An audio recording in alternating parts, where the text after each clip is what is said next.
Welcome to the Real News Network. I'm Jessica Devereaux in Baltimore. In what is being called a blow to the NSA, a federal judge has ruled that the NSA's call tracking program violates the Constitution. The ruling was the first major legal defeat for the NSA since former contractor Edward Snowden began exposing secrets about the NSA's data collection.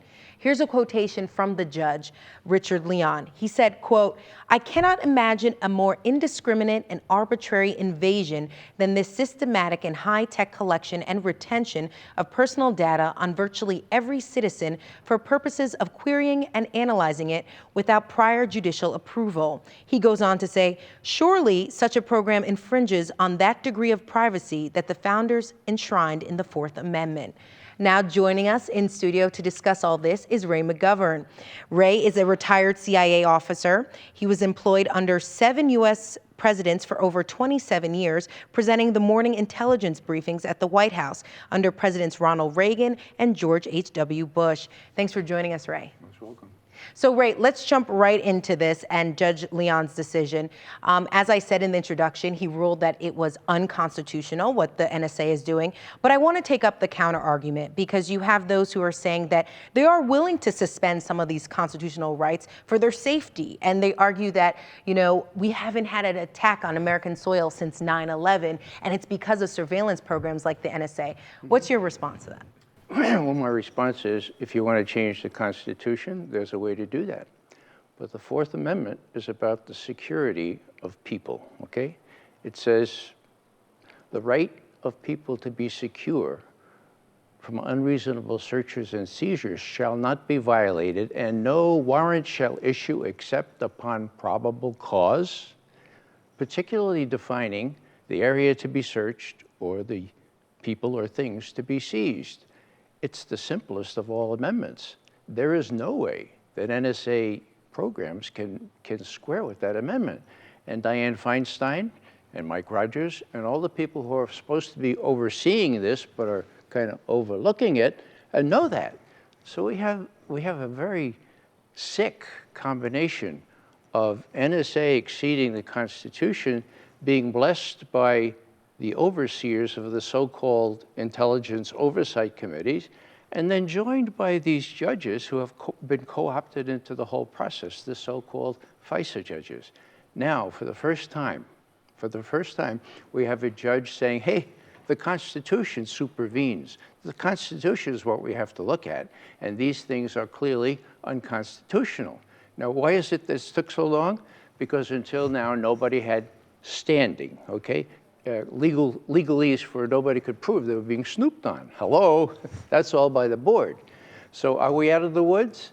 No, I think that the deed is done, but the people that resist this kind of thing, like Dianne Feinstein today, I couldn't believe her before her own committee. She said, now, I am sure that no member of my committee wants to approve a program that is not constitutional.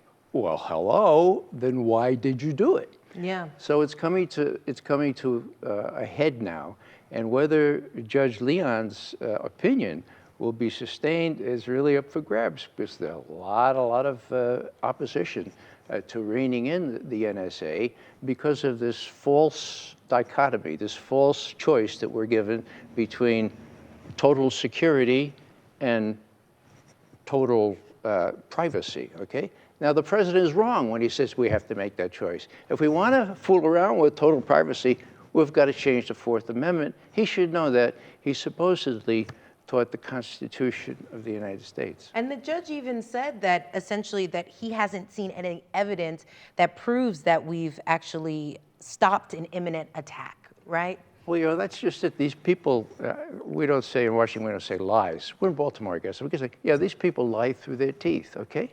General Clapper, General Alexander.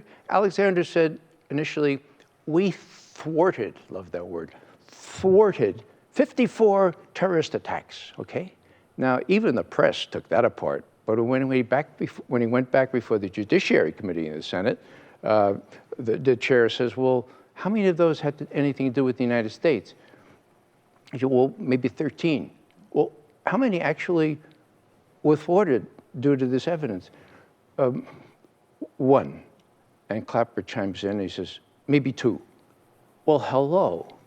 After telling them 54, okay, and then it's down to 1 all of a sudden, what they don't say is that all this attention given to this technical collection prevents the kind of detective and intelligence work that is necessary to stop people like Major Hassan, Abdul Muttalib, the guy who killed the 7 CIA people, Balawi out in Khost, Faisal Shahzad, the guy in this Times Square, and of course the Tsarnaev brothers.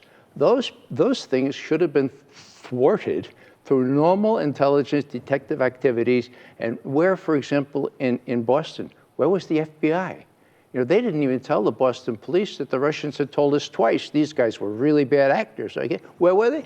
They were down monitoring Occupy on Boston Commons. Okay, I want to get back to talking about Edward Snowden and the revelations. Just remind our viewers, what has Edward Snowden, if you could just summarize briefly, what has his revelations revealed?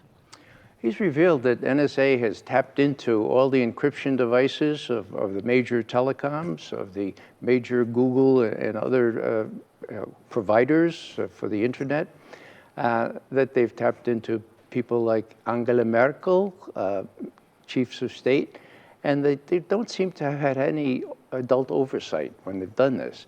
In other words, Dianne Feinstein knew what they were doing and said, well, yeah, okay. And you know, when people say, well, how can this be? How can Congress be afraid to exercise its responsibilities? Well, I think the best reason was given, perhaps unintentionally, by Senator Lindsey Graham. And this is what he said. Who wants to be the congressman or senator holding the hearing as to whether the president should be aggressively going after terrorists? Nobody. And that's why Congress has been AWOL in this whole area. Now, for the younger listeners here, AWOL is absent without leave, and that's exactly what, and he's bragging about it. He's on the oversight committee for the Defense Department, not on the intel, but that's the attitude. It's just like when we were going after all communists, right? No senator or congressman could appear to be the least bit soft on communism. Now they're afraid to be the least bit soft on terrorism, and the US Constitution doesn't really matter. And Snowden's revelations, I just want to be clear, also revealed that they can actually track where you are now, not just in the virtual world, but in real world, you know? Is that? They have the cell phone information, and they are doing that. Yeah. You know, and the whole thing is the technology is driving this. Because they can do it? Well, of course they do it. Nobody does a cost-benefit analysis. For example, should we continue to find out what Angela Merkel is having on Saturday evening with her Sauerbraten? I mean, that's all we're getting out of this. Should we continue? Well, yeah, let's try it 8 more years. You know, there's no sense of proportion here. Because the technology allows us to do all this stuff, then we'll do it. And the bizarre explanations about, you know, you're trying to find the needle in the haystack. Well, the heads of the NSA are saying, well, for that you need a haystack, and for that you need as much hay as you can possibly find. Now, that's the problem. They can't possibly get at where the needle is if they keep on, no matter how many sophisticated retrieval devices they have, they keep on piling more hay, which they are doing.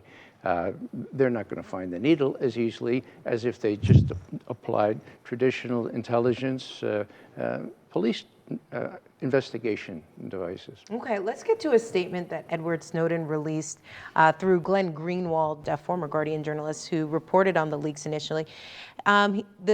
He said, quote, "A secret program authorized by a secret court was, when exposed to the light of day, found to violate Americans' rights. It's the first of many."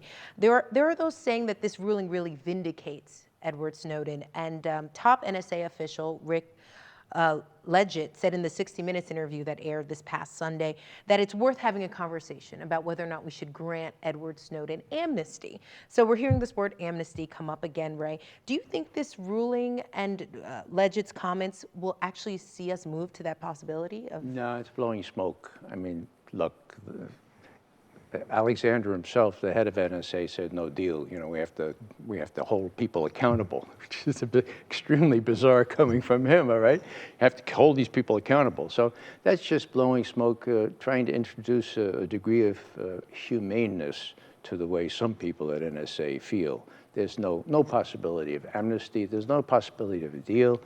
Daniel Ellsberg went through the same thing, but over the years it came out that he was a patriot, not a hero, you know, a patriot, and that's exactly what Edward Snowden is. You know, he had a constitution on his desk in Hawaii, okay? And one of his colleagues said, you know, he used to pick that thing up and argue from it until the cows came home that what we're doing is unconstitutional.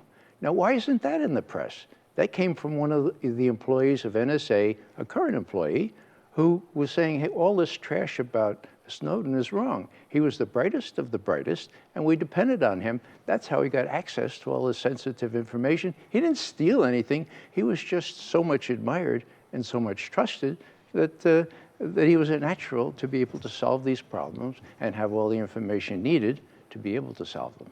All right, Ray, we're going to get into part 2 of our conversation and discuss that 60 Minutes piece that I referred to. Thank you so much for joining us. You're most welcome. And thank you for joining us on the Real News Network.